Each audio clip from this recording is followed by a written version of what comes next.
2017년 서울의 한 아파트. 그 아파트 관리 규약에는 이렇게 적혀 있었습니다. 방문 차량의 단지 내 주차를 금지합니다.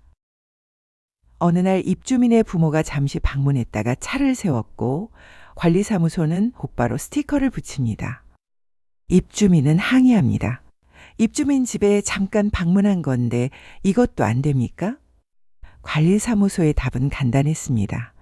관리 규약에 정해져 있습니다. 이 사건은 결국 법원으로 갑니다. 법원의 판단은 많은 사람의 예상과는 달랐습니다.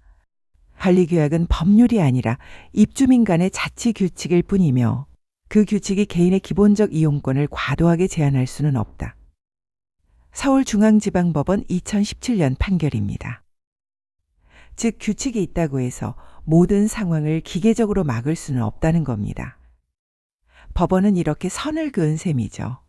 규칙은 기준일 뿐 기계적으로 적용하라는 명령은 아니다. 여기서 중요한 포인트가 하나 나옵니다. 관리규약은 절대적인 법이 아니다. 관리규약이 그 자체로는 사람의 권리를 자동으로 제한할 힘이 없습니다. 그럼에도 현장에서는 자주 이렇게 작동하죠. 적혀 있으니까 끝. 이번엔 층간소음입니다. 2019년 경기도의 한 아파트 단지. 층간소음 민원이 반복되자 관리사무소는 입주자 대표회의를 열고 회의록에 이렇게 남깁니다. 지속적인 민원 발생 세대. 그 기록은 단지 내부에 공유됩니다. 그 순간부터 그 집은 설명할 기회도 없이 이름이 붙은 세대, 문제 세대가 됩니다. 엘리베이터에서 시선이 달라지고 단톡방에서 이름이 오르내립니다. 결국 해당 세대는 명예훼손과 권리 침해를 이유로 소송을 제기합니다. 법원의 판단은 분명했습니다. 회의록은 내부 참고 자료일 뿐이며 그 자체로 특정 세대를 문제 세대로 규정하거나 사회적 불이익을 주는 근거가 될 수 없다. 수원지방법원 2019년 판결 내용입니다. 특히 층간소음처럼 측정과 해석이 엇갈리는 사안에서 일방의 기록만으로 결론을 내리는 것은 위험하다는 판단이었습니다. 여기서 핵심은 이겁니다. 회의 기록은 판단의 출발점이지 판결이 아니다.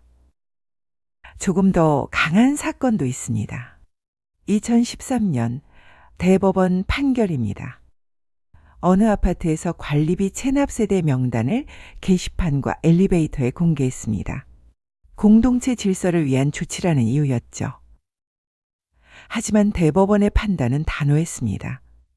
체납 사실이 있더라도 개인의 신상과 경제 상태를 공개적으로 게시하는 것은 사생활 침해에 해당한다.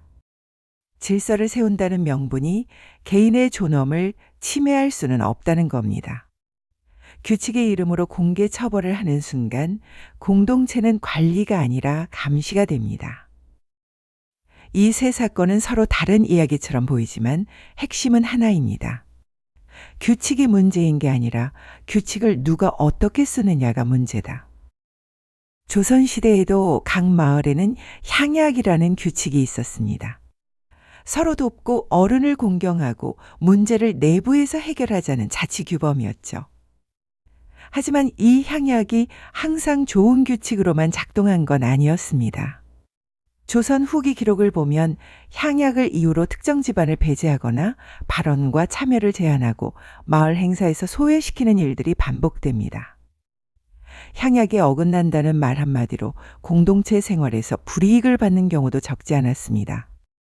그래서 민원이 관청으로 올라오면 조선의 수령이나 관찰사는 이렇게 물었습니다. 그 향약이 마을 전체를 위한 규범인가? 아니면 누군가를 억누르는 수단인가? 조선 왕조실록에는 향약이 사적인 감정이나 파벌 다툼에 이용되었다고 판단될 경우 관청이 개입해 그 시행을 중지하거나 해당 조치를 인정하지 않은 사례들이 확인됩니다. 조선의 관청은 알고 있었습니다. 문제는 규칙 그 자체보다 그 규칙을 누가 어떤 방식으로 사용하느냐라는 것을요. 관리규약은 질서를 위한 도구이지 사람을 억압하기 위한 장치가 아닙니다. 규칙이 작동하려면 반드시 따라야 할 조건이 있습니다.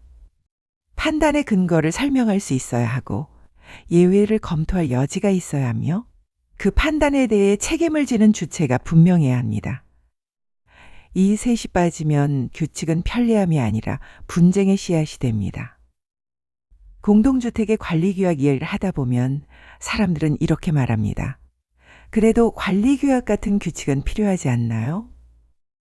당연합니다. 사람이 모여 사는 곳에는 반드시 규칙이 필요합니다.